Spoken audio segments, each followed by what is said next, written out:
আসসালামু আলাইকুম।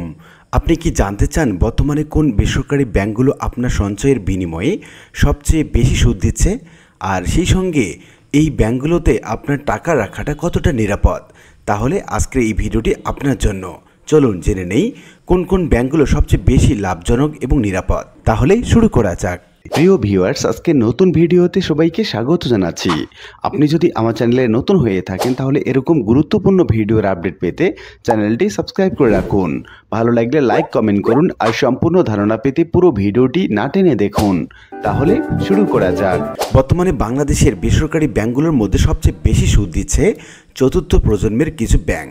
এদের মধ্যে রয়েছে মিডল্যান্ড ব্যাংক, মেঘনা bank, Padma bank, union bank, Madhumati bank, SBAC bank, NRB bank, NRBC bank, citizen bank, global ইসলামী ব্যাংক।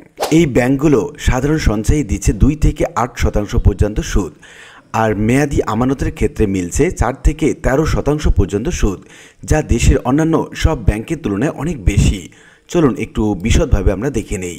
এনআরবি ব্যাংক 3 থেকে 6 মাস মেয়াদি 5 থেকে 10.5% পর্যন্ত সুদ দিয়ে থাকে। 6 মাস থেকে 1 বছর মেয়াদি যে প্রকল্পগুলো আছে সেখানে 6.5% থেকে 10.75% সুদ দিয়ে থাকে। 3 বছরের বেশি যদি মেয়াদি হয়ে থাকে তাহলে সর্বোচ্চ 13.46% পর্যন্ত সুদ দিয়ে থাকে এই এনআরবি ব্যাংক। এরপর আমরা আসছি এসবিএসি ব্যাংক। এখানে 3 মাস থেকে 3 বছরের বেশি মেয়াদে 5 থেকে 12% পর্যন্ত সুদ দিয়ে থাকে। এরপর আমরা দেখে নিচ্ছি এনআরবিসি ব্যাংক, বেঙ্গল ব্যাংক, মেঘনা, সিটিজেন এবং গ্লোবাল ইসলামী ব্যাংক। এখানে 9.75% থেকে 11.25% পর্যন্ত সুদ দিয়েছে। এরপর আসা যাক এবি ব্যাংক। কিছু নির্দিষ্ট মেয়াদি স্কিমে দিচ্ছে 12% পর্যন্ত সুদ। এরপর আসা যাক BRAC, Dhaka commerce, IFIC bank, ICB bank, mercantile, premier, Uttara এবং ন্যাশনাল ব্যাংক। এখানে দিচ্ছে 7 থেকে 11% পর্যন্ত সুদ, অর্থাৎ উচ্চ সুদের প্রতিযোগিতা মূলত নতুন ব্যাংকগুলোতেই এগিয়ে। তবে সুদ বেশি দিলেই কি সেই ব্যাংকগুলো নিরাপদ হয়ে থাকে? না, সবসময় হয়ে থাকে না। ব্যাংকের আর্থিক স্বাস্থ্য পরিচালনা ব্যবস্থা, বাংলাদেশ ব্যাংকের তদারকি এবং এনপিএল, নন পারফর্মিং লোন হার, এগুলো বিবেচনায় রাখতে হয়। নতুন ব্যাংকগুলো সাধারণত গ্রাহক টানার জন্য বেশি সুদ দিয়ে থাকে, কিন্তু অতিরিক্ত সুদ দেওয়ার ফলে অনেক ব্যাংকের তারল্য সংকটে ভোগে এবং ঋণ ফেরত না পাওয়ার ঝুঁকি তৈরি হয়।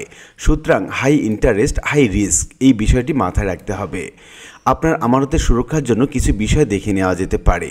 1 নম্বরে আমরা দেখে নিচ্ছি ব্যাংকটির আর্থিক প্রতিবেদন। দেখুন, বাংলাদেশ ব্যাংকের ওয়েবসাইট থেকে এই প্রতিবেদনগুলো দেখতে পাওয়া যায়, আপনারা দেখে নেবেন।